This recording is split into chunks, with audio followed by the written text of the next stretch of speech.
Black is back, inspiring creative innovations in both visual Black and white photography is so new to me. and culinary arts. I love my life. So let's raise the bar.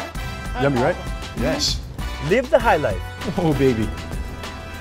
And find out how painting the town red I love painting. becomes even more dramatic from a black canvas.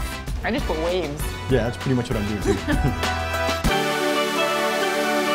I'm Walter Demesa.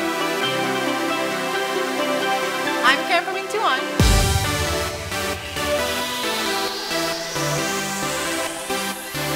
Your guide to Places, people, scenes, and steals that dare you to live your best life.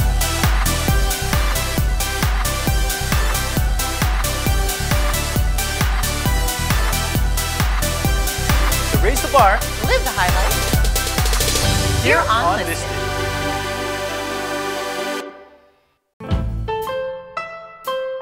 When caught in the wilderness of newer restaurants in the metro, it seems that nothing can shock diners any longer. But one establishment such as this still comes with a menu that can incite a culinary rebellion. The concept of Black Sheep, basically, it's a restaurant, fine dining restaurant, and a single malt bar. So we go by our menu, which is a degustation menu or a set menu. And it's actually done with the theme of our head chef, Jordi Navarra, which highlights local flavors and local ingredients and pushing it to its limit, making it more fun, creative, and unexpected. And what does a rebel do when thirsty? Booze up, of course. Black Sheep pairs its excellent mix of food with an equally exceptional array of single malt scotch and whiskeys.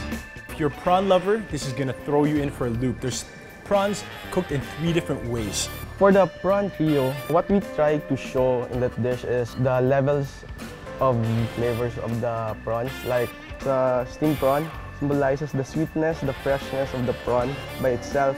I was like liquid in my mouth. It wasn't even meat. It wasn't even fish. It wasn't even anything. It was just liquid. It's so soft. And then we have this prawn dumpling. Looks about good, right? It's like kare-kare. Wow. There was like a burst of nut flavor in my mouth. And this last one is a fresh catch, the crunchy spring roll prawn, which they cleverly paired with prawn head togarashi mayonnaise. A lot of people usually want to pair food with wine, but now we're throwing you in for another loop, and we're gonna do single malt. The reason why we paired our prawn 3 ways with the Glen kimchi is because, one, it's very light, very crisp. It has some smoky notes to it. It actually highlights some of the smoky spiciness of the dish because of the prawn head mayonnaise that's spiced with toragashi. But at the same time, it doesn't interfere with the delicateness of the prawn. For the eel, the inspiration of it is sutukil. So it's gonna be fresh and savory. And it comes with the clam soup broth. It's my first time eating eel. Of course, we have to pair it first. Yummy. Lagavulin 16 is actually proven to pair well with seafood because their whiskey is actually distilled near the sea area, so it has those aromas. It's really chewy in texture and firm. There's a smokiness to it as well. I think the single malt helped to bring out that smokiness to the eel. For first time, actually, I'm pretty satisfied. For the pork and chicken, the inspiration is from chicken inasal and grilled pork. For the chicken, we confit the bones so that you could get the full flavors of chicken. And we try to sous vide it for 1 hour. So the taste is like sweet and savory at the same time. There was no stringiness, soft to eat, really good flavor, can taste the vinegar really well. And the chicken feels like there's a bit of taste of home. Familiarity. For the pork, it's cooked for 3 to 6 hours sous vide, so it really melts in your mouth. I feel like I'm not gonna have a tough time eating at all. Everything's just gonna go right down my throat. Of course, since this is so fresh, I think this is a really good way to cleanse the palate. So far, this meal is batting 100. How we do this steak dish is actually very different.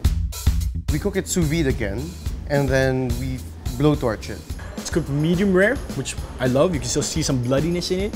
Beautiful. And it comes with squid ink mashed potatoes, which is actually very rich, very succulent. And it comes with crispy fried leeks. This nice, soft, delicious flavor. And the sauce on top, I have a feeling they use some of the sauce from the beef as well, because you can still taste a little bit of that wagyu in it. I paired it with Cardu 12. It just highlights the mellow richness of the dish and the elegance of it. I love my life. For the praline, it has 3 levels. It's like a chocolate bomb dropped on my plate. Wow. The hazelnut praline with Bertilius, the brownie, and the chocolate mousse. It's glazed with the Malagos 65% dark chocolate. I got spoiled with so much dessert in one little thing. With Krakenmore, it goes well with chocolate because it's very complex. It has a lot of fruity floral notes. That's definitely good for the sweetness. Remember when they say save the best for last? This one is quite the shocker. The black sheep of the family describes that one person that's different and really unique and, the odd one out. Ladies and gentlemen, this dessert is it. Longanisa ice cream. Wow. That's a game changer. You can taste the longanisa in there, but you can taste the sweet from the ice cream. You can taste some vinegar at the bottom. And you know what's crazy? Not only are there threads of longanisa, there's rice. It's a full meal in dessert form. Black rice. The black sheep of my meal. Sure enough, they gave me quite the culinary buzz. If Black Sheep doesn't unleash the wild child in you, then at least they could make the bad taste so good.